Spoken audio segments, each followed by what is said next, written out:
अस्सलाम वालेकुम दोस्तों, हम सिंधी ॿारनि वटि हिकु नई अपडेट्स खणी आया आहियूं। हिकु नए ड्रामे जे बारे में अव्हांखे इंफॉर्मेशन ॾियण वारा आहियूं। जी हाँ दोस्तों, तव्हांखे ॿुधाईंदा हलूं सिंध टीवी ते हिकु नओं ड्रामो अचण वारो आहे।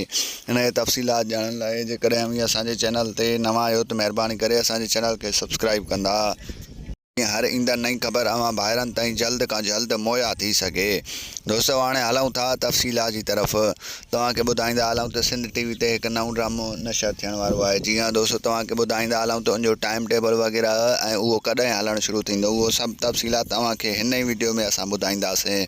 तव्हांखे ॿुधाईंदा हलूं त इहो जेको नओं ड्रामो आयो आहे, इहो जेको आहे सो ईंदड़ महीने यानी 3-4 तारीख़ खां हलणु शुरू थी वेंदो। ऐं इन खां अलावा तव्हांखे ॿुधाईंदा हलूं त हिन जो टाइम टेबल वग़ैरह 8 बजा हूंदो। ऐं इन खां अलावा सिंध टीवी ते हिकिड़ो ॿियो बि ड्रामो ईंदो। ऐं तव्हां ॿाहिरनि खे ॿुधाईंदा हलूं त हीउ जेको ड्रामो हलंदो सिंध टीवी ते, इन जो नालो चंड किरण हूंदो। ऐं इन में कहिड़ा एक्टर हूंदा ऐं छा एक्टिंग हूंदी, उहो बि असांखे हिन तफ़सीलात में ॿुधाईंदासीं। तव्हांखे ॿुधाईंदा हलूं त जेको आहे सो हिन ड्रामे में जेको आहे सो ज़हर ज़िंदगी में जेका मीरा हुई, उहा बि हिन ड्रामे में आहे। उनजो बि कैरेक्टर हिन ड्रामे में आहे। ऐं तव्हांखे ॿुधाईंदा हलूं त निसार शाह यानी जेको आहे सो हाणे जेको आहे वॾेरे जे कैरेक्टर सां सुञातो वेंदो हुयो, उहो बि हिन में आहे, वॾेरो गफ़ार ख़ान। ऐं तव्हांखे ॿुधाईंदा हलूं त उनखां पोइ ग़ुलाम जेको हुयो ज़हर ज़िंदगी में, उहो ग़ुलाम बि हिन में आहे। उहो ग़ुलाम जेको आहे सो गफ़ार ख़ान जो हिते नौकर बणिजी वेंदो।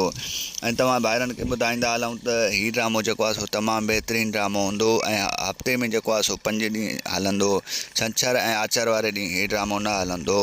ऐं तव्हां ॿाहिरनि खे ॿुधाईंदा हलूं हिन में तमामु बहितरीनु एक्टर आहिनि ऐं अॻिते हली हिन में तमामु सुठो मज़ो थी वेंदो। तव्हां ॿाहिरनि खे मुंहिंजो रिपोर्ट कीअं लॻो, कमेंट सेक्शन में पंहिंजो क़ीमती राय ज़रूरु ॾींदा। वठंदासीं इजाज़त, मिलंदासीं नई वीडियो में। रखंदा पंहिंजो ख़्यालु। अल्लाह हाफ़िज़।